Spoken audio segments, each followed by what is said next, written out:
যৌবনের কত বড় দাম তুমি জানোনি? যেদিন আল্লাহর আরশের ছায়া ব্যতীত আর কোনো ছায়া বাকি থাকবে না, ওই দিন আল্লাহ পাক 7 প্রকার মানুষকে আপন রহমতের ছায়া নিচে আশ্রয় দান করবেন। এর ভিতরে 2 নম্বর হলো ওয়াশাবুন শাফি ইবাদাতিল্লাহ। ওই যুবক, যেই যুবক যৌবন বয়সে আল্লাহর গোলামি করে, যৌবন কেটে জান্নাত যাইতে পারবা না। জান্নাত যদি যেতেই হও, যৌবন বয়সে আল্লাহর গোলামি করেই জান্নাত যেতে হবে। নবীজি অনুমতি দিলেন না। আমি সংক্ষেপ করে বলতেছি বাবারা, দিলের কান লাগায় শুনবেন। আল্লাহর নবীর সাহাবী উসমান ইবনে মাসউদ বলেন, নবী আমার 3 নম্বর যে জিনিসের অনুমতি চাই, ও নবী আমি বৈরাগী হতে চাই। বৈরাগী, বৈরাগী কাহাকে বলা হয় জানেননি? নিজের স্ত্রী, সন্তানাদি, মা বাবা সবগুলি বাদ দিয়া মাথায় একটা শালো কাপড়, পরনে একটা শালো কাপড়, হাতের মধ্যে 10 মান আর বালতি নিয়া দেশে দেশে ঘুরা, এর নাম হলো বৈরাগী। আল্লাহর নবী ফরমান, লা রুহবানিয়াতা ফিল ইসলাম, ইসলামের ভিতরে কোনো বৈরাগী নাই। আল্লাহর নবী অনুমতি দিলেন না। নবীর সাহাবী উসমান ইবনে মাসউদ বলেন, নবী আমার 4 নম্বর যে জিনিসের অনুমতি চাই, ও নবী আমি সমস্ত সুস্বাদু খাবার পরিহার করতে চাই। আমার কাছে সুস্বাদু খাবার ইবাদতের জন্য একটু বাধা বাধা মনে হয়। আমার নবী বলেন, সাহাবী আমার আল্লাহই তো আমার সুস্বাদু খাবার পরিহার করার অনুমতি দেন নাই। তুমি আমার একটা ঘটনা শুনবানি। বলে কি ঘটনা নবী বলেন? আমার নবী বলেন, আমি একদিন আমার স্ত্রী মাইমুনার ঘরে গিয়া মধু খাইছিলাম। মধু, মধু মুসলমানের জন্য হালাল না হারাম? আরো জোরে বলেন। নবী বলেন, সাহাবী রে আমি একদিন আমার স্ত্রী মাইমুনার ঘরে গিয়া মধু খাইছিলাম। মধু, এই দৃশ্যটা আমার আরো 2 জন স্ত্রী দেখছে। একজনের নাম আয়েশা আর একজনের নাম হাফসা। 2 জনে মনে মনে সিদ্ধান্ত নিছে, আমি তাদের ঘরে গিয়া ঢুকলে তারা আমারে সাইজ করবে। আমি যখন তাদের ঘরে গিয়া ঢুকলাম, হযরতে আয়েশা হাফসা ডাক দিয়া বলেন, নবী আমার আপনি কি খাইছেন? আপনার মুখ থেকে যে দুর্গন্ধ আসতেছে। নবী বলেন, আমি খাইলাম মধু। তারা বলেন দুর্গন্ধ। নবী তখন বলেছিলেন, আমি আর কোনোদিন মধু খাইতাম না। এই কথা বলার সাথে সাথে আমার আল্লাহ কোরআনে কারীমের আরেকটা সূরা নাজিল করেছে। এই সূরাটার নাম সূরা নহল। আল্লাহ সূরা নহল নাজিল করে জানায় দেয়, নবী আমার আমি আপনার জন্য যে জিনিস হালাল করলাম আপনি খাইবেন না, এই কথা কেন বললেন? আমার নবী বলেন, সাহাবী আমার আল্লাহই তো আমাকে হালাল জিনিস পরিহার করার অনুমতি দেন নাই, আমি তোমারে কেমনে অনুমতি দেয়? অনুমতি দিলেন না। নবীর সাহাবী উসমান ইবনে মাসউদ বলেন, নবী 5 নম্বর যে জিনিসের অনুমতি চাই, আমি সারা দিন নফল রোজা রাখতে চাই, সারা রাত তাহাজ্জুদের নামাজ পড়ে পড়ে কাটাইতে চাই। আমার নবী বলেন, সাহাবী না না, ইসলামে তো কঠিন না, ইসলামে তো কঠিন না। দিনের বেলায় তোমার প্রতি তোমার সন্তানের হক রয়েছে, রাতের বেলায় তোমার প্রতি তোমার হালাল স্ত্রীর হক রয়েছে।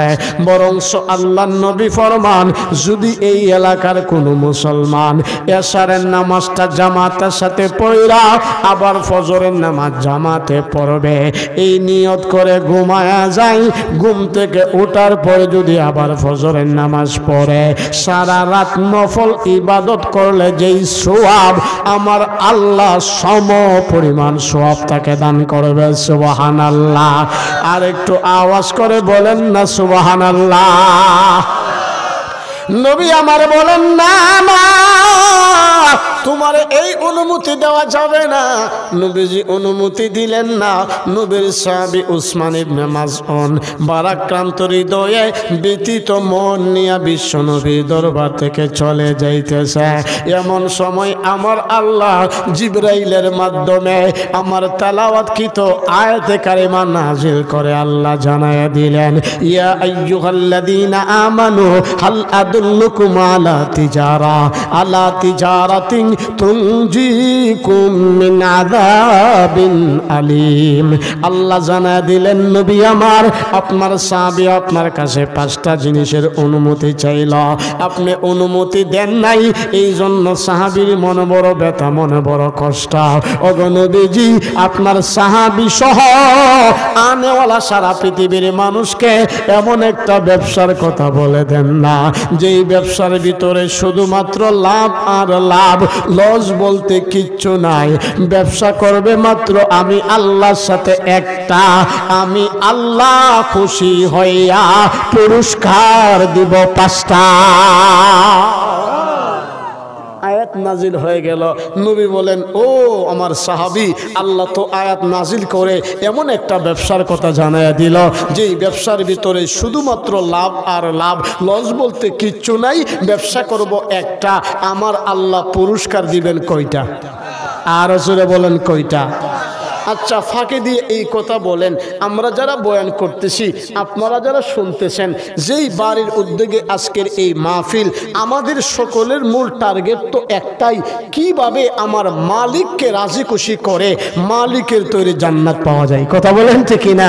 আচ্ছা, আমরা সবাই জান্নাতও যেতে চাই কি চাই না? আরো জোরে বলেন, চাই কি চাই না? তবে জান্নাতও যাইতে গেলে জান্নাতে যাওয়ার কিছু নিয়ম কানুন আসেনি?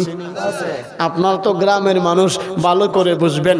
গ্রাম অঞ্চলে দেখবেন অনেক কৃষক চিনেননি? কৃষক যারা বিল্ডিং এর কাজ করে, কই করে? মাশাআল্লাহ। গ্রাম অঞ্চলে দেখবেন অনেক কৃষকে অনেক ধরনের বাগান করে। বাগানের ভিতরে অসংখ্য অগণিত গাছ থাকে।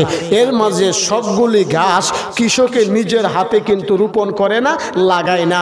কয়েকটা গাছ কৃষকের নিজের হাতে রোপণ করে, লাগায়। কৃষকের নিজের হাতে লাগানো গাছগুলিতে যখন আম ধরে, কলা ধরে, কাঁঠাল ধরে, পেঁপে ধরে, তখন কিন্তু কৃষক খুব আনন্দিত হয়। কথা বলেন ঠিক না? ঠিক তদ্রুপ জান্নাতের ভিতরে বিশাল বড় একটা বাগান আছে। ওই বাগানের ভিতরে অসংখ্য অগণিত গাছ আছে। এর মাঝখান থেকে একটা গাছ আল্লাহ নিজে কুদরতি হাতে রোপণ করেছেন। এই গাছটার পরিচর্যা আল্লাহ নিজেই করেন। পাতাগুলি আল্লাহ নিজেই চেটে দেন, ডালগুলি আল্লাহ নিজেই কেটে দেন, গাছটার নিচে পানি আল্লাহ নিজেই ডালেন। এই গাছটার মধ্যে যখন ফল ধরবে, আল্লাহ তাআলা তখন ফলওয়ালা গাছের নিকট গিয়া বলবেন, আমার ইজ্জতের কসম, আমার আরশে আজিমের কসম, সকল মানুষ চাইলেই এই গাছটার নিকট আসতে পারবে না, তবে যারা আসবে তাদেরকে 60টা ঘাট অতিক্রম করতে হবে। কয়টা ঘাট? আরো জোরে বলেন কয়টা? তাহলে আমরা সবাই আল্লাহ নিজের হাতে লাগানো জান্নাতের এই সুবিশাল গাছের নিকট যেতে চাই কি চাই না? যদি চাই, আমাদেরকে ঘাট স্টেশন অতিক্রম করতে হবে কয়টা?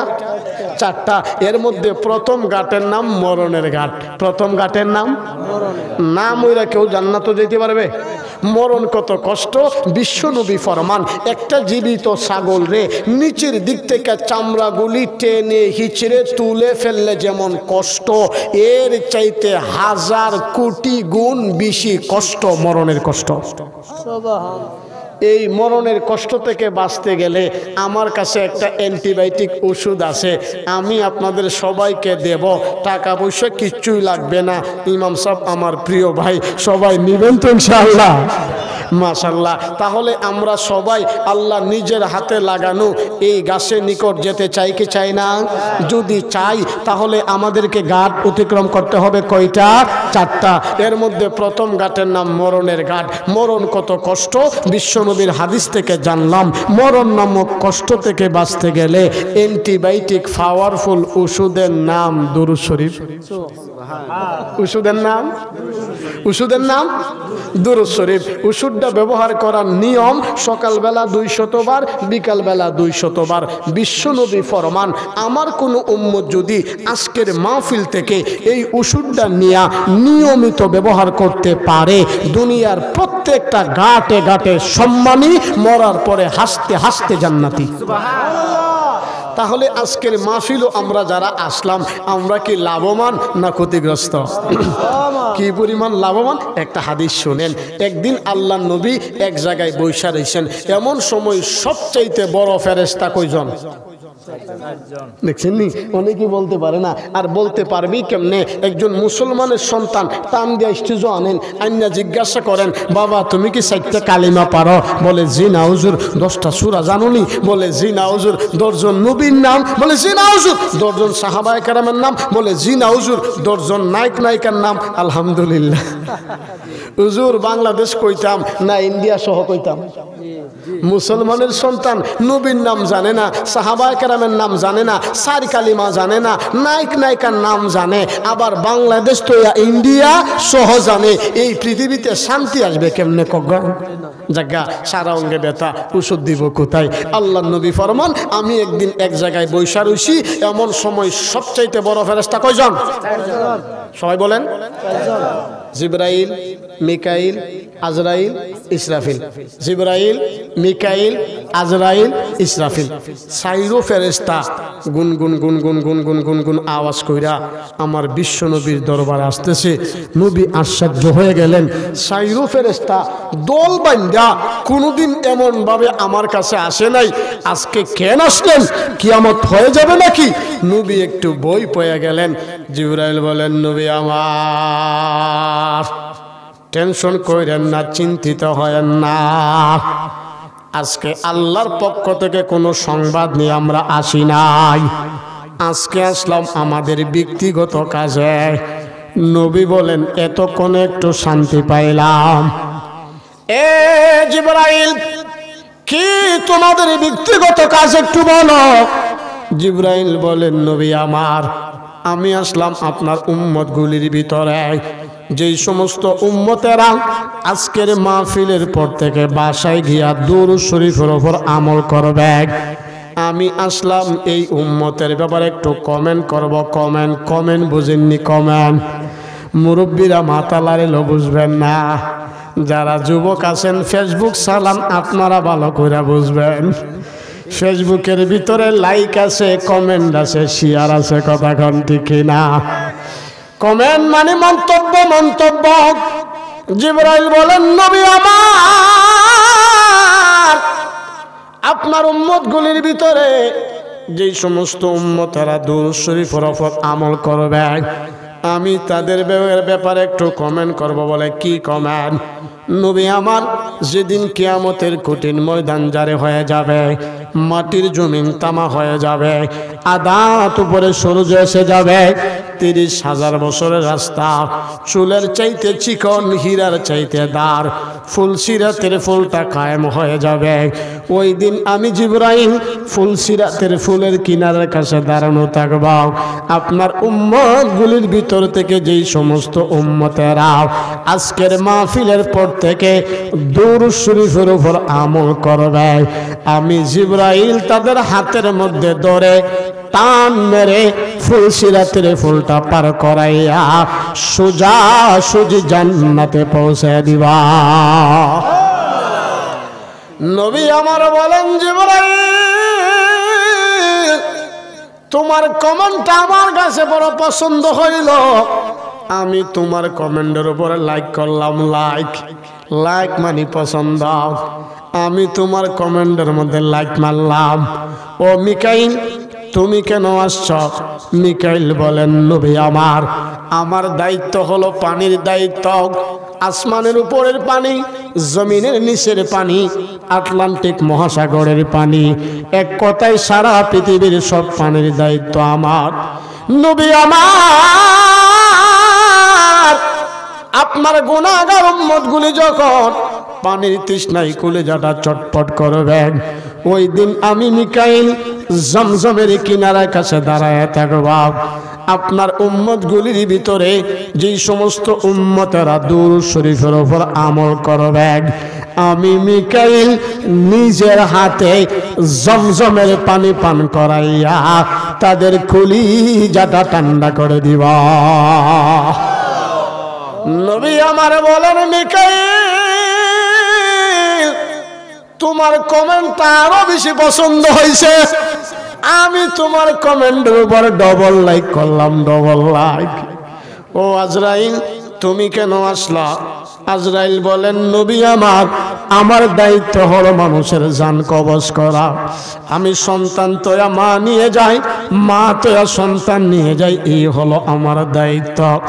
নবী আমার, আপনার উম্মতগুলির ভিতরে যেই সমস্ত উম্মতেরা দুরূদ শরীফের উপর আমল করবে, আমি আজরাইল তাদের জানটা কবজ করব।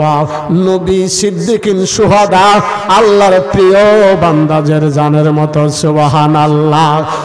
নবী আমার বলেন, আজরাইল আমার উম্মতগুলির জন্য তোমাদের বুঝি এত মায়া। ও আজরাইল, আমিও তোমার কমেন্টের উপরে লাইক করলাম। ইসরাফিল, তুমি কেন আসলা? সিংহাই ফু দিয়া দিবা নাকি? ইসরাফিল বলেন, নবী আমার, না না, আমি সিংহাই ফু দেওয়ার জন্য আসি নাই, আমিও আসলাম আপনার উম্মতগুলির ভিতরে আজকের মাহফিলের পর থেকে বাসায় যাইয়া যারা দুরূদ শরীফের উপর আমল করবে আমি একটু কমেন্ট করব। বলে, কি কমেন্ট? আমি ফেরেশতাদের বহর নিয়ে জমিন থেকে দাঁড়াইতে দাঁড়াইতে আরো সাজিম পর্যন্ত চলে যাবা, চলে গিয়া ওই শেষ নাও আপনার দুরূদ শরীফ পড়াওয়ালা উম্মতের জন্য আল্লাহ তাআলার কাছে মাগফিরাতের দোয়া করতে থাকবা।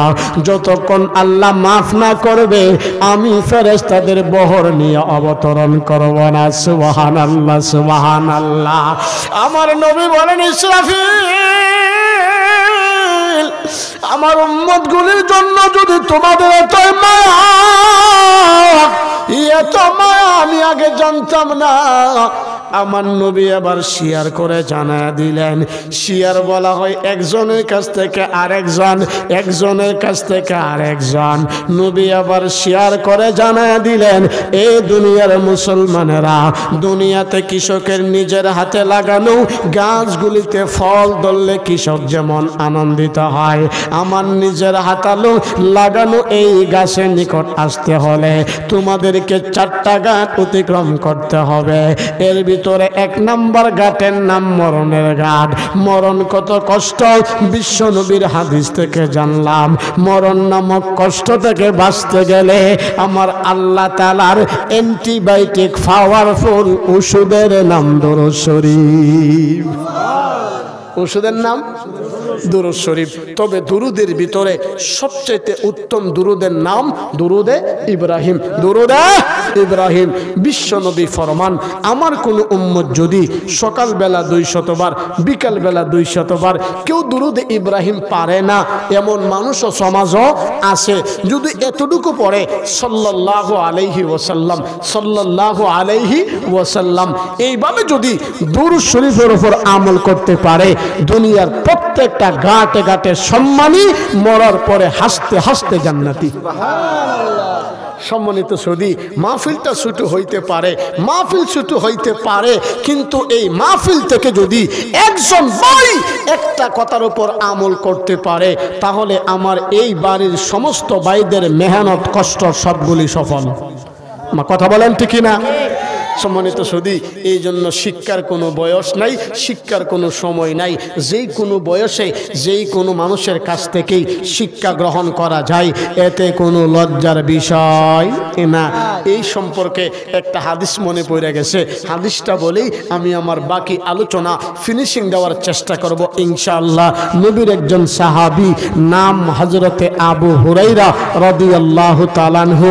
আপনারা নাম না শুনলেও উলামায়ে কেরাম আছেন, হাদিসের কিতাবটা খুললেই ওয়ান আবি হুরায়রা, ওয়ান আবি হুরায়রা, ওয়ান আবি হুরায়রা। নবীর একজন সাহাবী, নাম আবু হুরায়রা। নাম কি? আবু হুরায়রা। মাঝে মধ্যে সাহাবায়ে কেরামের নাম মনে রাখেন। মেসি আর নেইমারের নাম তো অনেক জানেন, একেবারে বাচ্চা থেকে নিয়ে বুড়া পর্যন্ত মেসির নাম জানে, নেইমারের নাম জানে, কিন্তু সাহাবায়ে কেরামের নাম জানে না। এই জন্য সাহাবায়ে কেরামের কিছু নামও মনে রাখেন। নবীর একজন সাহাবী, নাম আবু হুরায়রা। নাম কি? আবু হুরাইরা রাদিয়াল্লাহু তাআলা আনহু নবীর এই সাহাবীরে আল্লাহর নবী বলছেন, সাহাবী তুমি রাতের বেলায় এই খাদ্য গুদামটা পাহারা দিবা।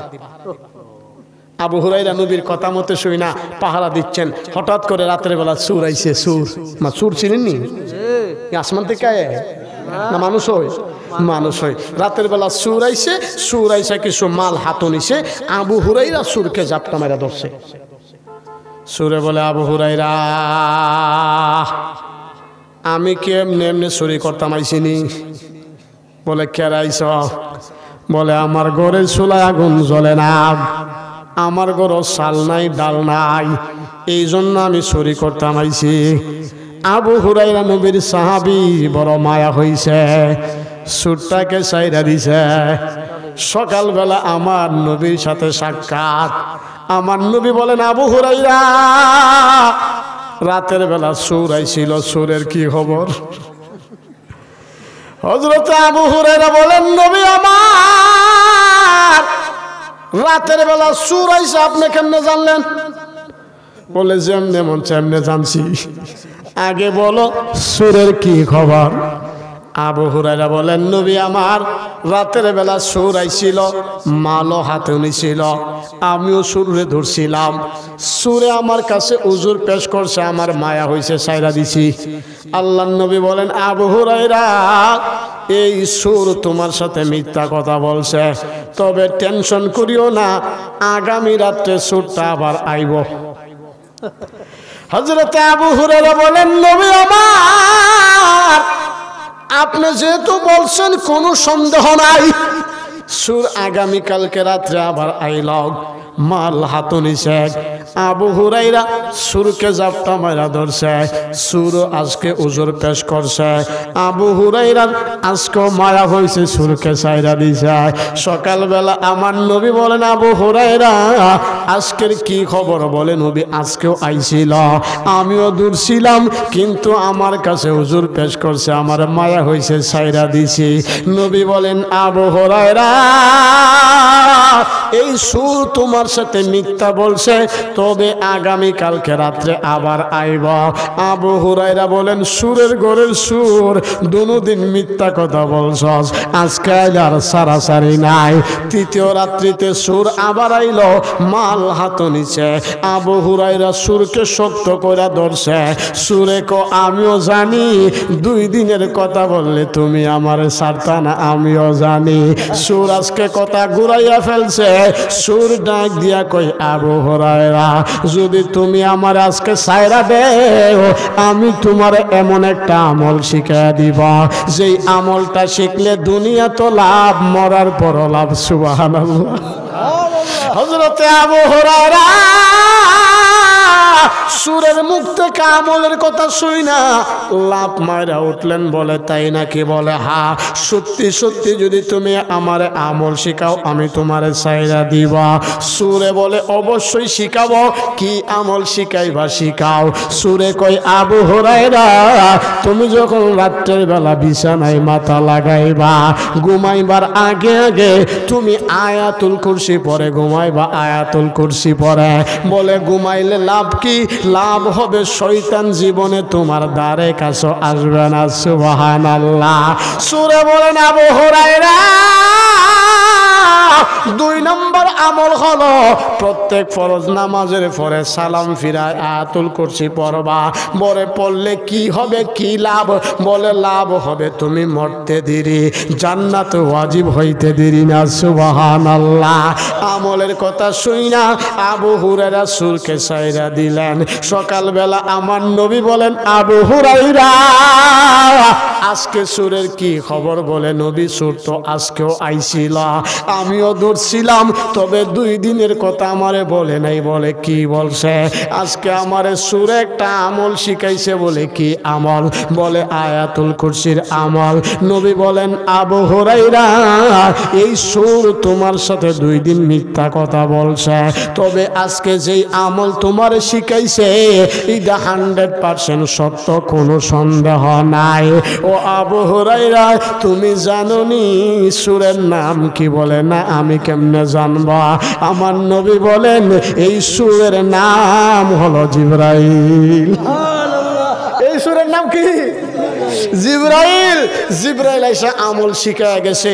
এই জন্য সব কথার মূল কথা একটাই, ওয়াজ আমরা সবাই জানি, কিন্তু আমলের বড় আরে আমলের বড় অভাব।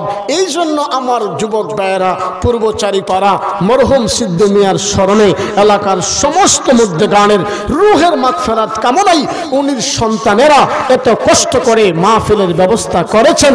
আল্লাহ যেন মাহফিলটাকে উসিলা বানাইয়া উনি সহ এলাকার সমস্ত মধ্যে গানের কবরে জান্নাতের বাগান বানায় দেন। সকলে বলেন আমিন। আমার আরেকটা মাহফিল ছিল নরসিংদী। আমার ভাইকে অত্যন্ত ভালোবাসি, এই জন্য তাদের কাছ থেকে এক প্রকার জোর করেই বয়ান না করে, ওই 10 মিনিট বয়ান করার নাম তো বয়ান করা না, তারা চাচ্ছিল আমার এশারের নামাজ পড়ে এরপরে 10টা বাজে ওইখানেই বাজাবে, কিন্তু আমার ভাইয়ের সাথে আমি ওয়াদা দেওয়া, এই জন্য কোনো মতে কয়েকটা কথা বলে আমি তাদের কাছ থেকে বিদায় না নিই এক প্রকার চলে আসছি। এজন্য আমার কলিজার টুকরা ভাইয়েরা মহব্বত করে আজকের এই মাহফিলের ব্যবস্থা করেছেন। যারা আসছেন, যারা শুনতেছেন, আমরা যারা বয়ান করতেছি, আমার মালিক কি চাইলে এই মাহফিলটাকে ওসিলা বানায়া আপনাকে আমাকে মাফ করে দিতে পারে না। এই জন্য আমরা দোয়া করছি এই এলাকার মাটির নিচে যারা ঘুমিয়ে আছে, আল্লাহ যেন সবার কবরে জান্নাতের বাগান বানায় দেন। আল্লাহ যেন জিন্দাদের হায়াতে বরকত দান করেন। সম্মানিত সুধী, এমন একটা ব্যবসার কথা বলেছিলাম যে এই ব্যবসার ভিতরে শুধুমাত্র লাভ আর লাভ, লস বলতে কিচ্ছু নাই। ব্যবসা করব একটা, আল্লাহ পুরস্কার দিবেন কয়টা? এবার আসুন 5টা পুরস্কার কি আমরা সংক্ষেপে আলোচনা করি, এরপরে আলোচনা করব ব্যবসাটা কি, কি এমন দামি ব্যবসা। এই ব্যবসা জানার দরকার আছে না নাই? এই জন্য আল্লাহর সাথে একটা ব্যবসা করলে আল্লাহ পুরস্কার কয়টা দিবেন? 5টা। আরো জোরে বলেন কয়টা? 1 নম্বর পুরস্কার আল্লাহ বলেন তুনজিকুম মিন আযাবিন আলীম। আল্লাহ 1 নম্বর পুরস্কারটা হলো আমি আল্লাহ তোমাদের সবাইকে জাহান্নাম থেকে মুক্ত দান করব। এই আমার মুসলমান বাবারা, আমরা কেউ জাহান্নামে যেতে চাই না, আমরা সবাই জান্নাতও যেতে চাই। আল্লাহ জাহান্নামও দেওয়ার জন্য আমাদেরকে বানায় নাই। আল্লাহ বলেন আমি তো জান্নাত দেওয়ার জন্যই তোমাদেরকে বানাইলাম, কারণ জাহান্নামের আযাব বড় কঠিন, জাহান্নামের আযাব বড় ভয়ানক। জাহান্নামের দায়িত্ব নিয়োজিত যেই ফেরেশতা, ওই ফেরেশতার নাম মালিক ফেরেশতা। জান্নাতের দারোয়ানের নাম রেজওয়ান ফেরেশতা। বাবারে, জাহান্নামের আযাব কত কঠিন, জান্নাতের নাজ নিয়ামত কত অপরন্ত। আমরা সেই দিকে আজকে যেতে চাই না, কারণ আজকে আমার বিষয়টা জান্নাত জাহান্নাম না। কিন্তু আল্লাহ বলেন তোমরা যদি আমার সাথে একটা ব্যবসা করাও, আমি আল্লাহ তোমাদেরকে 5টা পুরস্কার দিব। এর ভিতরে 1 নম্বর পুরস্কার জাহান্নাম থেকে মুক্তি। বাবারা, ব্যাখ্যা দেওয়ার টাইম নাই, আলোচনা সামনে আর একটু লম্বা। আল্লাহ বলেন 2 নম্বর পুরস্কার ওয়ায়াগফির লাকুম যুনুবাকুম, আমি আল্লাহ তোমাদের জীবনের সব গুনাহ মাফ করে দিবা। এই আমার বাবারা, আল্লাহ কোরআনের ভিন্ন আয়াতে বলেন কুল, নবী আপনি বলেন ইন কুনতুম তুহিব্বুনাল্লাহ, যদি তারা আমি আল্লাহকে ভালোবাসতে চায়, ফাত্তাবিউনি, তারা যেন আমি আপনি নবীকে ভালোবাসেন। ইউহিব্বুকুমুল্লাহ, আপনাকে ভালোবাসা মানে আমি আল্লাহরে ভালোবাসা। আমি আল্লাহকে যারা ভালোবাসবে, ওয়ায়াগফির লাকুম যুনুবাকুম, আমি আল্লাহ তাদের জীবনের সব গুনাহকে মাফ করে দিব। সুবহানাল্লাহ। এ মুসলমান বাবারা, এই জন্য আমরা শুধু মুখে মুখে স্লোগান দেই, আশিকে রাসূল কাজের বেলা কিচ্ছুই নাই। এই জন্য স্লোগান দিয়া মিছিল কইরা আশিকে রাসূল হওয়া যায় না। বাবারা, আল্লাহর নবী হাদিস শরীফে বলেন, লা ইউমিনু আহাদুকুম হাত্তা আকুনা হাব্বা ইলাইহি মিন ওয়ালিদিহি ওয়া ওয়ালাদিহি ওয়ান নাসি আজমাইন। যতক্ষণ পর্যন্ত এই এলাকার মানুষগুলি নিজের জীবনের চাইতে আমার নবীকে বেশি ভালো না বাসবে, ততক্ষণ পর্যন্ত খাঁটি ইমানদার হতে পারবে। আরো জোরে বলেন, পারবে? এই আমার কলিজার টুকরা মা, আপনাদেরকে লক্ষ্য করে আমার এখন কয়েকটা কথা ঘুমাক। যেহেতু বাড়ির ভিতরে মাহফিল, অনেক মা বোনরা ওয়াজ শুনতেছেন, এই জন্য দিলের কান লাগায় শুনবেন। আপনারা তো স্বামীর কথা মানতে চান না, স্বামীর আনুগত্য হতে চান না, নবীকে কেমনে ভালোবাসবেন?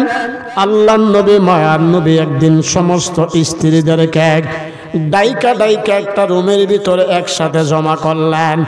আমার নবী বলেন, প্রাণের স্ত্রীরা, গতকাল রাত্রিতে জিবরাইল আলাইহিস সালাম আমার কাছে একটা সংবাদ প্রেরণ করেছেন। বলে, কি সংবাদ?